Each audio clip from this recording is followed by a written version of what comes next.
Ayan pa dito tayo sa likod. Hanggang ganyan yung property. Yung mga siship natin to. So, ito yung mga caretaker.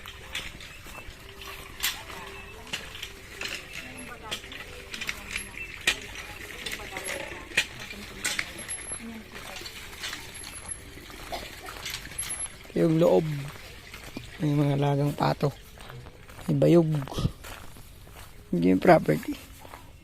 So, may caretaker to. Yung seller po ang bahala sa caretaker natin. Tapos ito taniman ng gulay. Palaya ganyan. Sa mga bahay po, kukunin ng mga caretaker yung mga yero. Pero kung gusto daw po, bayaran na lang daw. Pausap ko naman yung caretaker dito. Hanggang dun yung property. Ayun po. Bahay may mangga rin. Mga milina. Dun, yan. May alaga sila ng baboy. Yung bahay nila. Pag ganun po. Tara po sa labas. Tutok po yung kuryente dito. Ayan sa labas.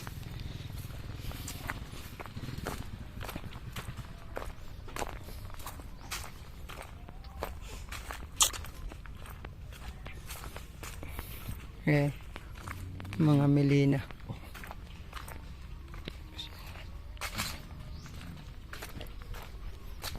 May taniman ng palay, gulay, ay makuryente.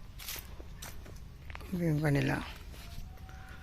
So, kumpleto naman. Ang nila yon deep well. Ito yung natatamnan ng palay. Pero pwedeng pag babahayan. Kasi hindi naman nababa dito. Hanggang dun yung property. Pag ganun po.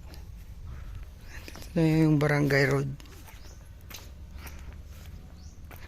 Ayan yung barangay road natin.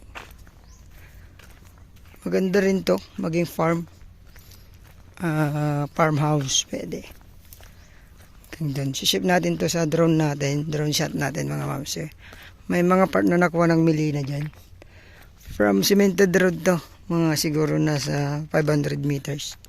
Yung layo. Ayan, kasama pula to. Dinadaanan po ng mga caretaker. Hanggang dyan po yung barangay road. So may poste ng kuryente. And then, may bakod naman po doon. Ayan, kasama po lahat yan. Pag ganun. Ayun po, ship natin to sa drone mga ma'am sir. May may fish pan na isa. Pero hati sila ng kapatid. Ganda rin po nito. Kompleto naman. Taniman ng palay, gulay.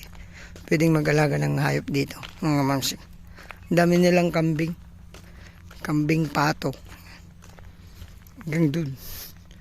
So, dalawang title to. 2.1 pare. 2.1 saka 3.4. So 5.5 lahat. Magkapatid, may-ari. Pangalan nila. So sa caretaker naman po, wala naman pong problema. Nakausap ko yung babae. Basta may bigay daw po yung kanilang position. Alis naman daw po sila. Ayan. Ito, property. Ngayon pa dito tayo sa gitna. At barangay road. Doon tayo galing. Yung mga may tanim na mga ampalaya. Pag ganun po dito. Ngayon natabunan na po ng mga bato. Matigas po ito. Mahaba-haba rin yung frontage nito. Ma'am sir.